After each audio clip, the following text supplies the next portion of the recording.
Salut à toi et bienvenue dans cette nouvelle vidéo dédiée à mon parcours. Dans cette nouvelle vidéo, nous allons partager avec vous les techniques de démonstration qui vous permettront à vous aussi de réaliser un taux de conversion allant jusqu'à 75% dans vos démos logiciels.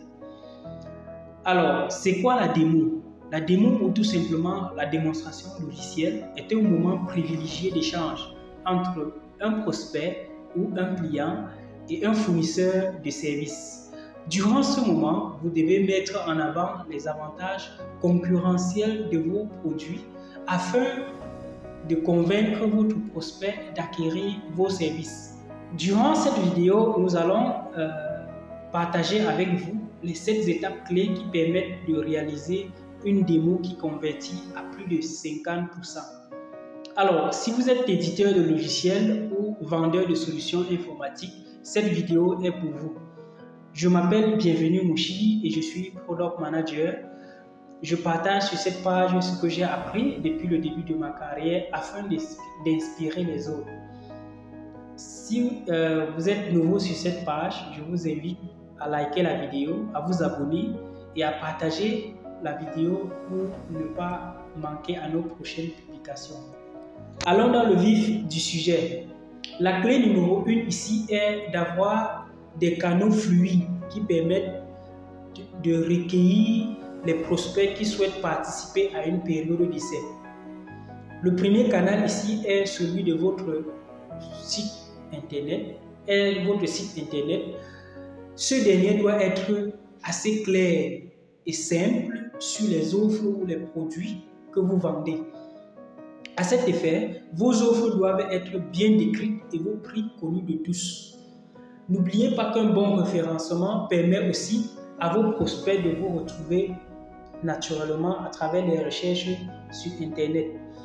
Sur chacune de vos offres, vous devez avoir des liens qui redirigent vers des formulaires de demande de démo ou bien de souscription à une période d'essai afin de recueillir les informations sur vos prospects qui souhaitent obtenir une démonstration. Le deuxième canal ici est celui des newsletters à travers des emails que vous envoyez à vos prospects. Et pour ce canal, vous devez avoir de bons contacts, vous devez avoir des contacts fiables et une bonne capacité en rédaction des newsletters afin de pouvoir captiver des emails, afin de pouvoir captiver l'attention des prospects ou bien des internautes qui visiteront votre site internet.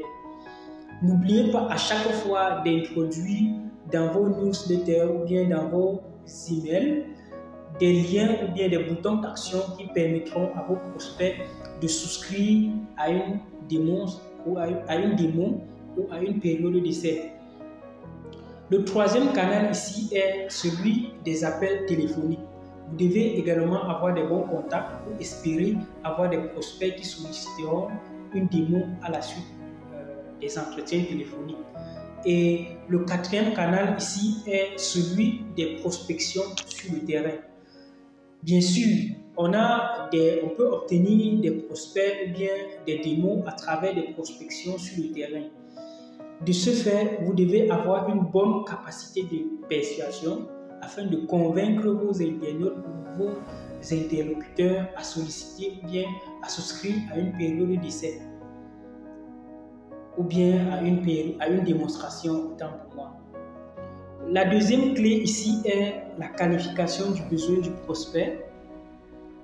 Le but de cette action est de pouvoir cerner le besoin réel du client ou bien du prospect à travers une série de questions que vous lui posez afin de mieux comprendre les motivations et les besoins auxquels il souhaite satisfaire. Vous pouvez donc utiliser des moyens de communication tels que les appels téléphoniques ou bien des relances via des échanges via WhatsApp ou via l'email pour pouvoir recueillir et échanger avec le prospect sur ses besoins réels.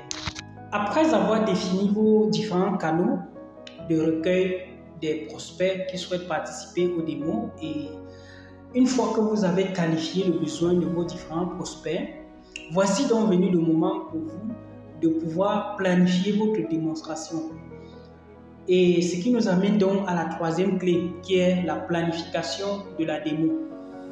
Durant cette phase ou durant cette étape, vous devez communiquer aux prospects les horaires de votre démonstration et le lien par lequel vous allez pouvoir effectuer la démo. Généralement, pour des démos en ligne, vous devez utiliser des logiciels accessibles gratuitement et simples à utiliser, tels que Google Meet par exemple, Zoom ou bien Uber Conférence. Il y a bien d'autres outils. Skype par exemple vous permettra de faire des démonstrations logicielles en ligne parce que ces outils intègrent également des options de partage d'écran ou d'autres d'enregistrement d'écran également. Et ces outils également sont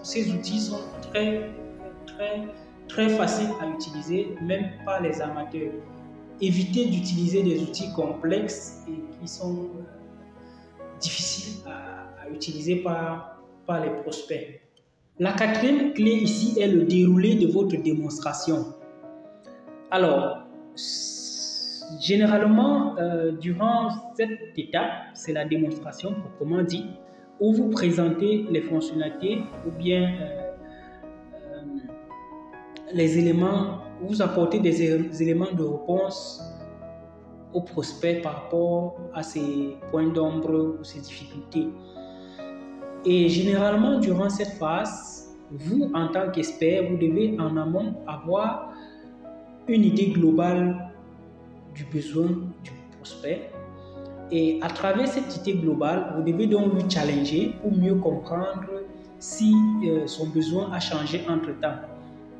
Posez-lui donc des questions sur le fonctionnement manuel ou automatique au sein de son entreprise afin de mieux cerner les points d'ombre ou des éléments que le prospect n'a pas pu mentionner lors de la qualification de son besoin.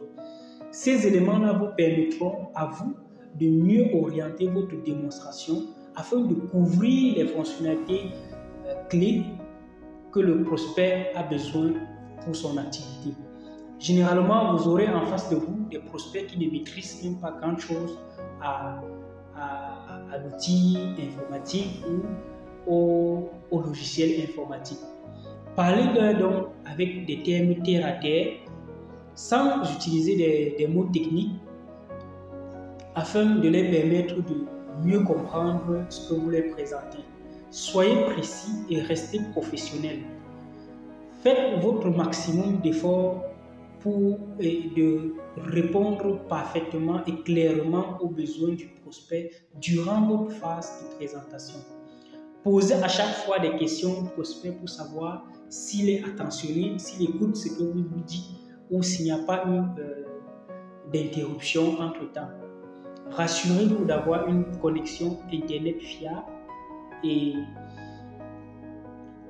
un micro pour pouvoir faire en sorte que pour pouvoir permettre aux prospects de vous écouter parfaitement. Capitalisez sur vos points forts, sur les points forts de votre produit afin de décrocher ce contrat. La clé numéro 5 est de vérifier si votre prospect est satisfait de ce que vous venez de lui présenter. Vous devez donc lui poser quelques questions pour savoir s'il est satisfait de ce que vous venez de lui présenter.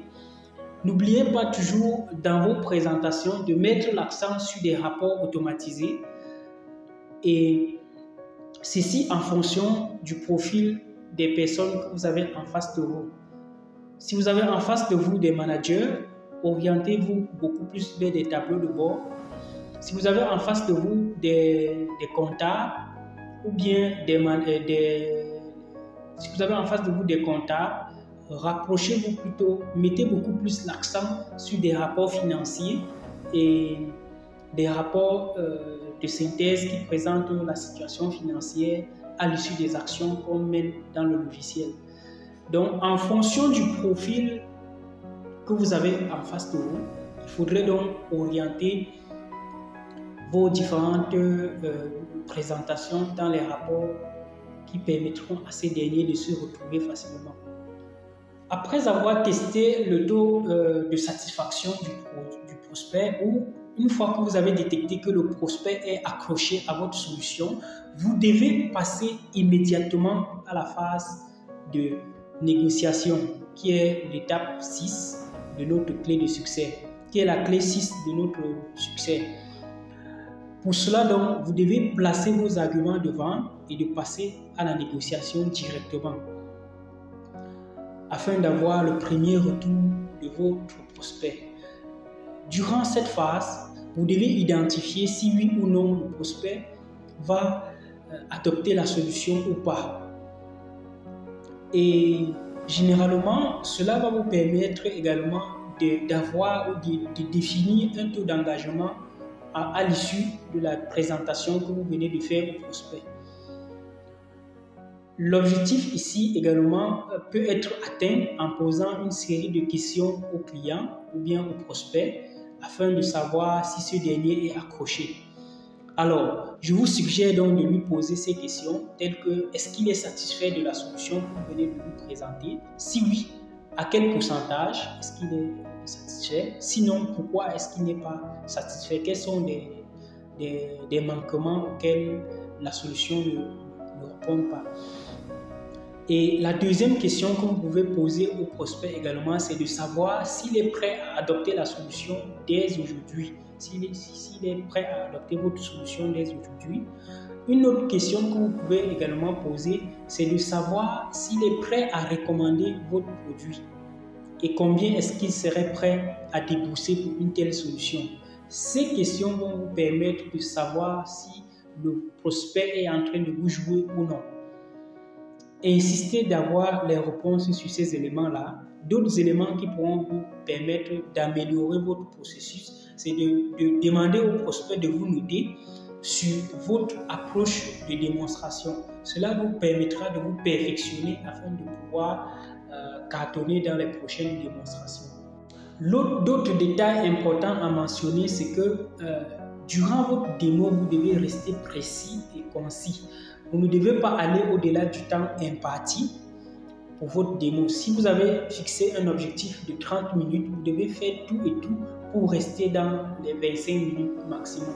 Si vous partez au-delà de ces 30 minutes, ça doit être dû au fait que le prospect a présenté ou bien a posé beaucoup de questions durant la démo. Mais faites le maximum de rester dans le délai de présentation, dans le délai du temps que vous avez annoncé au prospect. La dernière clé ici, qui est la clé numéro 7, c'est de faire un compte rendu au prospect à la fin de la démonstration. Dans votre compte rendu, vous devez mentionner les objectifs de la démonstration, le besoin que le prospect a énoncé lors de sa demande et les différentes phases du projet, ainsi que une visibilité sur sa facture pro forma. Ça lui permettrait déjà d'accélérer. Donc, dans la 7e clé, vous devez donc faire un compte rendu au prospect à la fin de la démonstration. Ensuite, dans votre compte rendu, vous devez exprimer les besoins que le prospect a mentionnés en amont. Vous devez également définir les différentes phases du projet. Vous devez également mettre les différentes phases du projet, c'est-à-dire si votre projet est en 2 phases, c'est-à-dire formation et puis intégration des données, vous devez mentionner ces différentes phases-là. À la suite, vous devez également définir le temps qu'il vous faudra pour mettre en place ces différentes phases. Généralement, vous pouvez aussi associer à votre mail de synthèse une proforma qui résume en quelque sorte les fonctionnalités ou bien les modules auxquels le prospect a souscrit ou va souscrire, avec une idée du coût de ces derniers. Si possible, pour accrocher les différents prospects, vous devez également accorder des remises ou bien des rabais à leur souscription pour motiver ces derniers-là de pouvoir souscrire. Des rabais peuvent être sur des coûts, ou bien sur des prix de la licence, ou bien sur les forfaits de formation et d'accompagnement. Restez à l'écoute et soyez réactifs face aux réponses de vos clients. Nous voici donc au thème de notre petite vidéo où il était question pour nous de voir les différentes phases qui entrent dans un processus de démo qui convertit à plus de 75%. Nous avons expérimenté ces différentes phases et ça fait plus de 6 ans que nous les exerçons et que nous pratiquons ces différentes techniques. Et je vous rassure, si vous avez des difficultés à les mettre en place, laissez-nous des commentaires ou bien contactez-nous sur l'adresse email qui va s'afficher et nous allons vous apporter des réponses, des éléments de réponse pour vous aider, vous aussi, de pouvoir cartonner dans vos démos logiciels. On se retrouve de l'autre côté. Abonnez-vous à la chaîne, activez la cloche de notification et partagez pour atteindre le maximum de personnes. Je vous remercie.